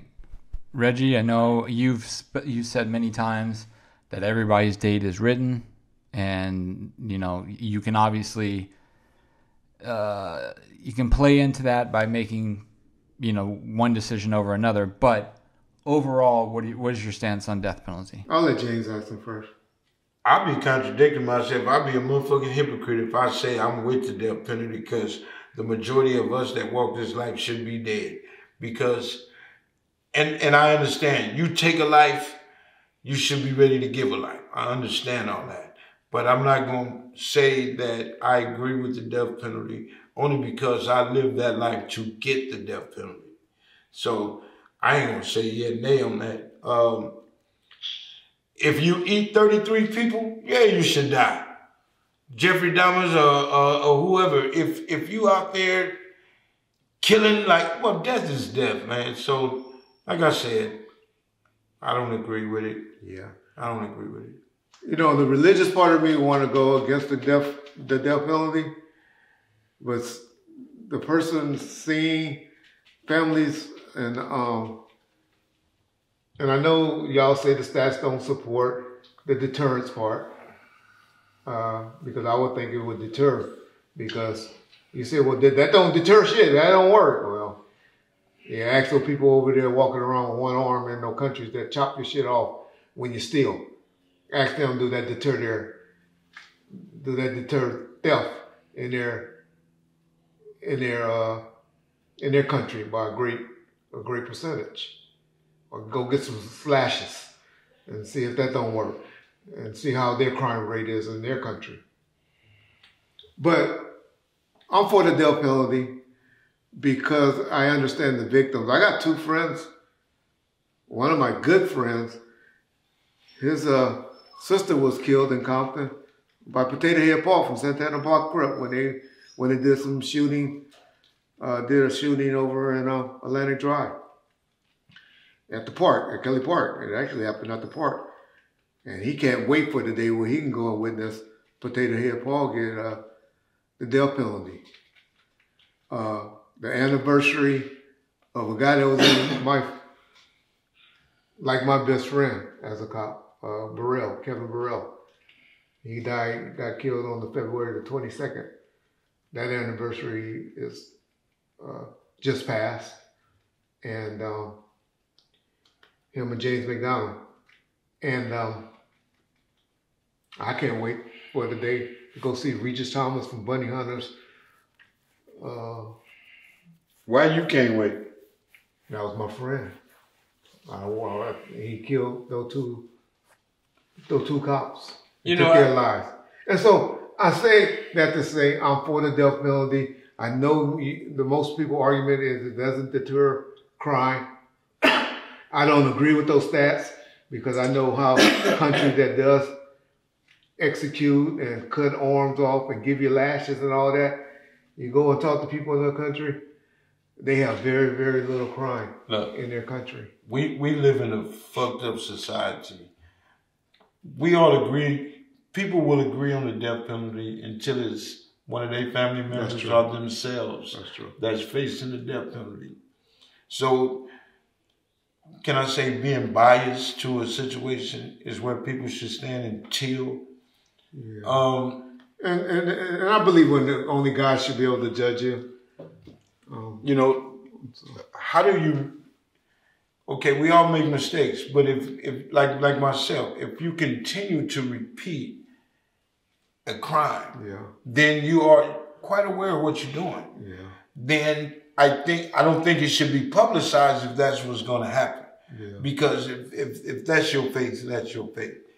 How do you agree to murder? Some people. Death is death, Reggie. Some people deserve. Man, I listen. My boy, shout out Real from the 313 show. Real World podcast now. He's been doing a great interview. Yeah. Oh, I see. Where that woman was talking all that crazy shit. Lord. Now, you don't think she deserved the death penalty? The thing she talked about, she put a hook in her daughter. Y'all go listen to that interview where this lady is from prison bragging about the things and how she mutilated and killed her kids. And she's sitting in prison right now. Just recently. I mean, the Real World podcast just put this episode up where she's y'all still gotta check that out, man. and bragging about it. And she worried about the wrong shit, about what her daughter's saying. It's like, but this is what I've been saying the whole time we've been doing this interview. People tend not to pay attention to real shit. Yeah. And this shit is for real out here. Yeah. And we doing this social media shit and just talking about shit, but don't nobody get it, Reg. Don't nobody get it. People are really living like this. A female introduced me to For My Man. So I watched this show. And I'm sitting there like, we got some dumb motherfuckers on this planet. Yeah. So at some point, we all gonna have to get it. Or it's over. It's over. I mean, the way we going right now, and I'm not even finna sit here and preach, but like I said, man, the death penalty is a motherfucker. Yeah. I believe if I kill somebody, it's all right for y'all to kill somebody. Yeah. Come on, that's a double standard, man. You're right, and I have my issues with the death penalty, but like you said, I'm picking and choosing. Yeah, and then you said in these other countries, you still cut the hand off. You got all these child molesters out here. Yeah, cut his shit off. That's my point. Let that nigga be out his booty. I was just saying what some people would argue. They would say it doesn't deter. And then I go and look at countries like this where they've been doing this for a while. Crime rate is low. I ain't finna rape shit if I know they finna cut my shit off. Steal nothing, bro. Nigga, you'll be pissing out your mouth. Stealing. But that's what's happening though. Yeah. You know what I'm saying? So, you know, like I said, and then the other argument is how many people that's been freed, as we done seen lately. A guy just got out a week ago. Can't think of his name offhand, for doing 30 years. For what though? For a murder, a crime that he didn't commit. And my point is, so when you kill somebody like that in a death penalty, can you take it back? That's the other argument. No. And you can't, so. And they done killed some that went on that motherfucker that was innocent. That's my point. You feel me? So, it's two sides of that story. It's two sides of that story. But that's our opinion on the death penalty. Or at least mine, Big J. Mine too. I mean, you know, like I said, everybody's opinion is going to vary. But, you know, how can we live a double-edged sword and everybody comfortable with it? We only comfortable with it because you killed my people. Yeah. Now, you fuck up and go kill somebody because you had to, but you got found guilty of it because you got convicted. Now they want to kill you. Now you're going to be crying, talking about, I didn't mean to do it. No, fuck that. Yeah. You was all right when they killed that motherfucker. Yeah. And there's a lot of people out there living that life.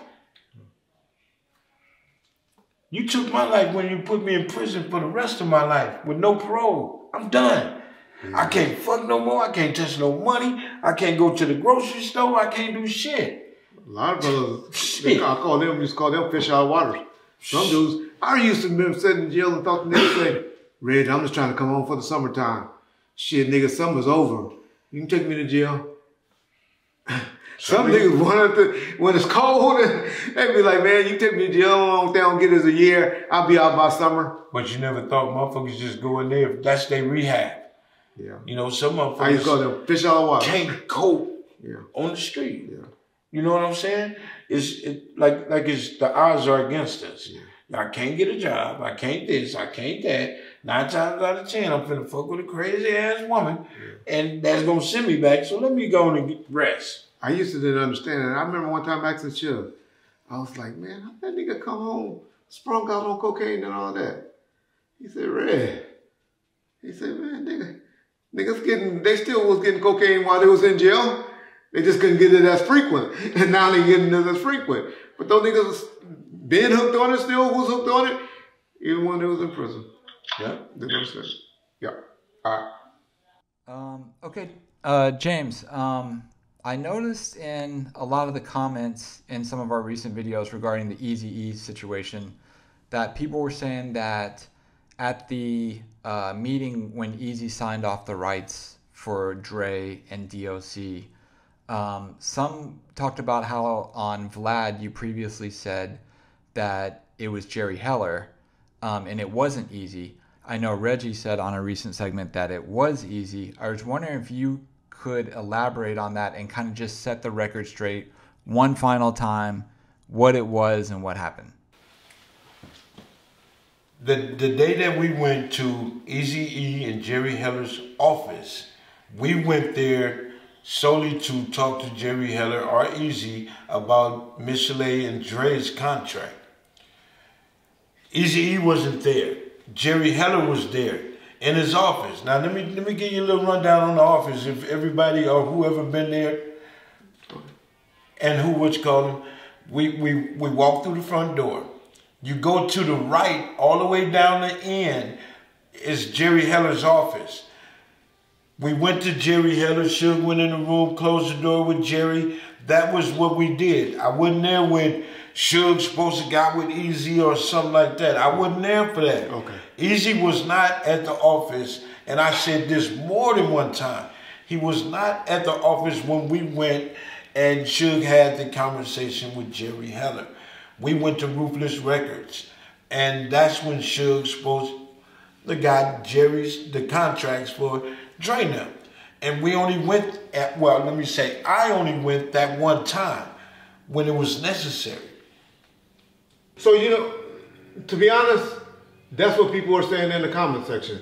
For some reason that they got the impression, and some people got the impression that you were there and they were correcting me and John or the video that was stated that you were there when Eazy signed over the rights. No. And apparently you corrected that. I'm going to give Mike Klein, who was the head of Ruthless Records, business affairs / security on the phone, because I know we did an interview, a live stream with him recently, and he has set the record straight. And the only reason I'm doing this, me and Jack, because this is a big part of hip hop history, this incident, in my opinion. Okay. And I wanted the record to be straight for the final thing, because I may have put out some things that was inaccurate, some things may have been some misunderstandings. It wasn't even Death Row Records then. Suge was about to launch Death Row. We were still doing Fernhill Records at that time. Okay. And so I'll get straight from the horse with two guys that was there. Yeah. James there at a time. I know Mike from talking to Mike before. When Eazy signed off, I think it was happened at Solar Records. And it's good to hear that you saying that you weren't even there when that. Well, if he know Eazy. I haven't called him yet. Okay. I haven't called him. No. Let me explain it. I'm just trying to think so because we don't. When we came, Eazy had an office there too, but Eazy clowned because his main office was home, and all of his contracts, paperwork, he had at home. Okay. And that's why you think he say Dre Day made Eazy Day, because they never got nothing from Eazy. Okay. Let me get Mike on the phone. Okay. Call Mike, and then y'all can go back and forth to talk about it, because some things that I done said, some things that's been put out there has been said in you and Mike words incorrectly. And when I know both of y'all, can get to both of y'all. We're just talking two different times. Let y'all talk about it. Yeah. So I'm going to call Mike Klein right quick. Mike Klein. Yes. How you doing, sir? You on the... Good, buddy. How are you? Good. I hate to call you out the blue again, but it's me and John on Bomb First, and appreciate you coming back to do this little interview for. We're going to get you on camera one day, but I know you're not one for the cameras, so we're going to just put a beautiful picture of you up so people know who you are once again. But I'm sitting here with James McDonald, and we're doing some taping of some episodes, and I know there was a couple of recent episodes put up in the last week where we talked about the Eazy and the Ruthless and the Solar Records and all of that stuff, the incident with Eazy. And I just want you both to talk about it, and you to explain. James already explained his, as he recalled, and if you can explain how you know it to be. I heard what he says, and I can say what James said was correct in the point where Jerry gave contracts. That's before I was involved or my guys were involved. Okay. It did happen where Jerry gave contracts, and also Ruthless Records lawyer Ira Selsky gave contracts. That was before I was involved. The only time that we had any interaction with Suge when I was involved is when I first got involved. He came in, we talked to him, he only came there with a woman that he came with, I don't know who she was. And we had a talk, we had an understanding of what was going to be or what not going to be. There was one other time that Suge came in with 5 other people when I was involved. But at that time, nobody went into Jerry's office, nobody went into anybody's office. They were stopped at the door. So I think what James is talking about is prior to me, when Big Man, Charles, and a few other people were there, and they were afraid of Suge and whoever he brought in. And Jerry did give contracts to Suge in his office. That was prior to me getting involved. Was this 89? So that's the only thing I can think of that correlates with what James is saying, because Jerry did give agreements to Suge, and so did this guy, lawyer Ira Selsky. They gave agreements to Suge. So that the only thing that meets that criteria is that when I was involved, Suge came there twice. Okay, once Jerry called him. He did not know I was there with my guys. He came in, we had a ward, and then another time he came in with 5 guys, but he didn't make it into Jerry's office. He made it to the front, and that was as far as that goes. So the only thing that makes sense, what James is saying, is at one point, yes, Suge came in. Suge came there quite a few times, but at one time he did come, and Jerry did give him agreements. Let's put a time frame. Can you hear me? He wants to know, Mike, Yes. if you can say the year that happened. I think he's thinking this happened in 1989. No, I believe the first time when we went, because we still was doing Fernhill. Okay. And when Suge was putting his plan together, I believe it started 89. We were still with Tom Klein. So that would make a lot of sense, because Yeah. I didn't get involved until 91. oh yeah, way before your time. Way before his Yeah, I time. didn't get involved until 91. After all this happened to Jerry and to Easy, that's when they called me. But prior to that, they were terrified, I have to tell you. You guys scared the hell out of them. Jerry, not Easy, but Jerry. No, Easy, see, and people get it twisted because Eazy-E did a lot of his work from home. Yeah. A lot of his business No was, work. huh? Out of no work. Yeah. So when Suge went in there and talked to Jerry, there was no Easy. I want the people to understand there was no Easy. This was around 89, because when did Death Row start? Death Row didn't start till like 91. Okay, 91. Death Row didn't exist in 92. Well, the first album came out in 92. Yeah, But Death Row didn't start Yeah. that until, because we was putting shit together at the Yeah. time. So this was around 89. I was fresh out of prison. I got out in 88. Around end of 88, 89 is when that happened. let me ask y'all this, both of y'all. That makes sense, James. Okay. That makes sense, because from what I heard from Jerry, he said Suge came there many times with people. He was terrified, and he told me he gave agreements. And so did Ira Selsky, a lawyer.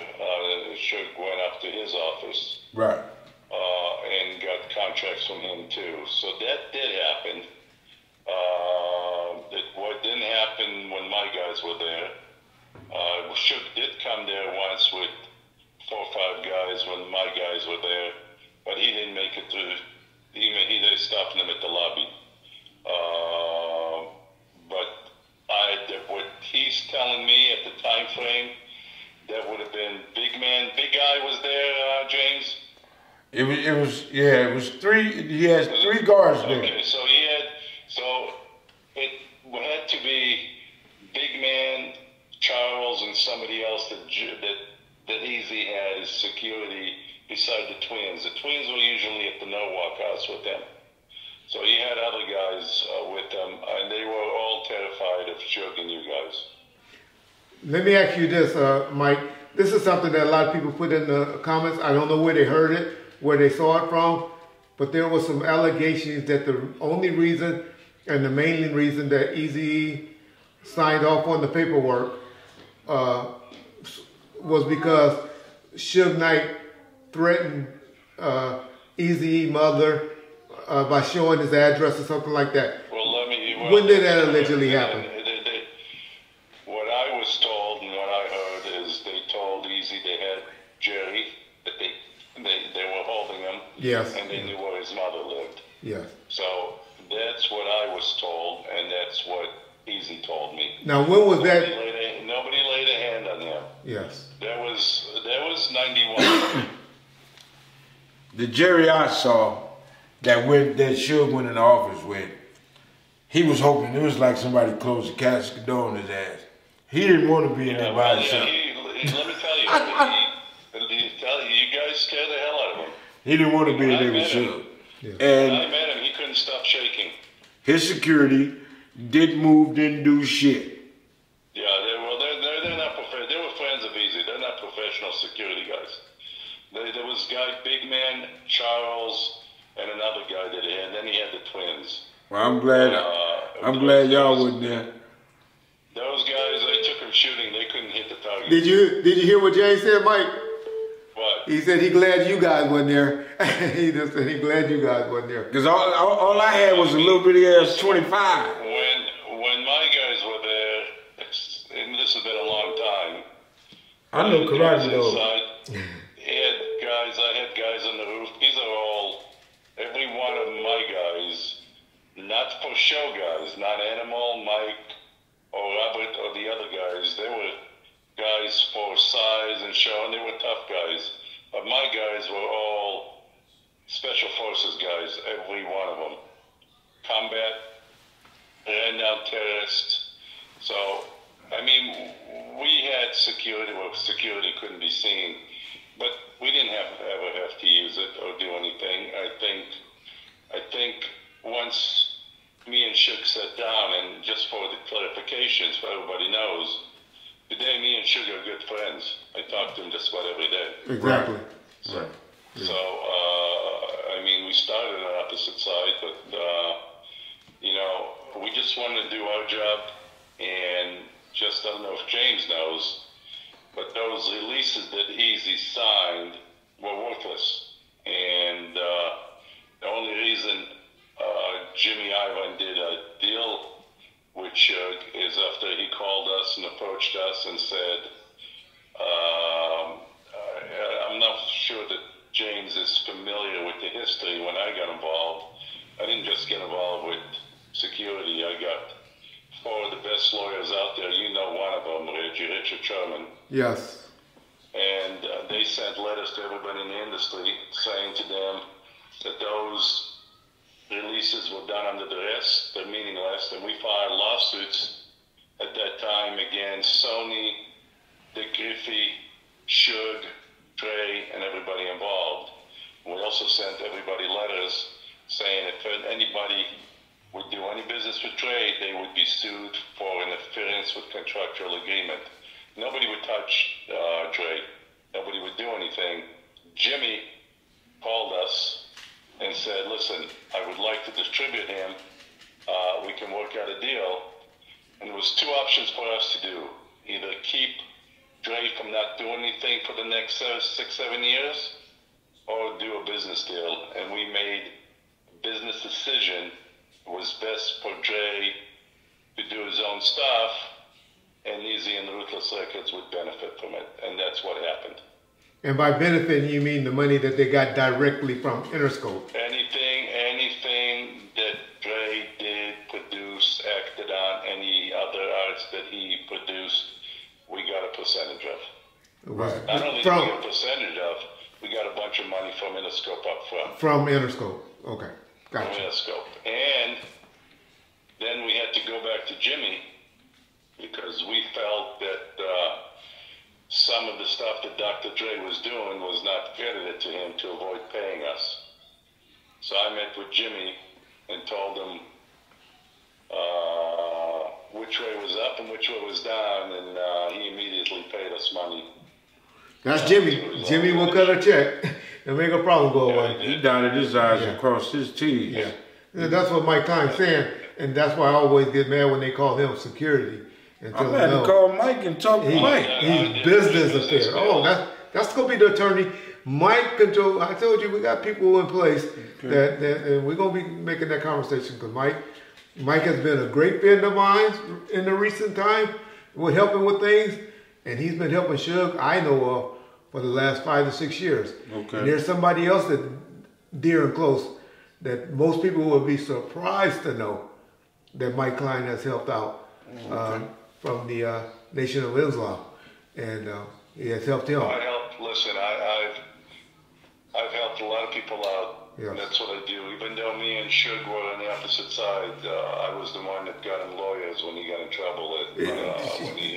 That night with Terry Carter. With Terry Carter, that was the first one he called. Exactly. Lawyers. Exactly. If he would have stayed with my lawyers, he'd be out today. But he didn't listen. Yeah. Well, that's Suge. Mike Klein. James, nice meeting you. You too. Thank you, Mike, for taking the time to set the record straight. Absolutely. And Absolutely, guys. You take care of yourself. And stay out of trouble, both of you. Yes, sir. And they sound like you the one better stay out of trouble. Listen, we're all getting older over here. We don't need any problems. That's right. Respect, Mike. Take care, buddy. Thank you. All right. Bye-bye. So, bomb first. The only reason we're here, and we reiterated this situation again, because number one, James McDonald and Reggie Wright has a lot of respect for Eazy-E and what he did for the city of Compton and for hip hop. And so we're not here trying to make Eazy-E and Ruthless Records look worse and putting Death Row on a higher pedestal. That's for you guys to decide what music you like or don't like. We're here just to set the record straight, and that's all we're trying to do. That's it. Peace. Hold on.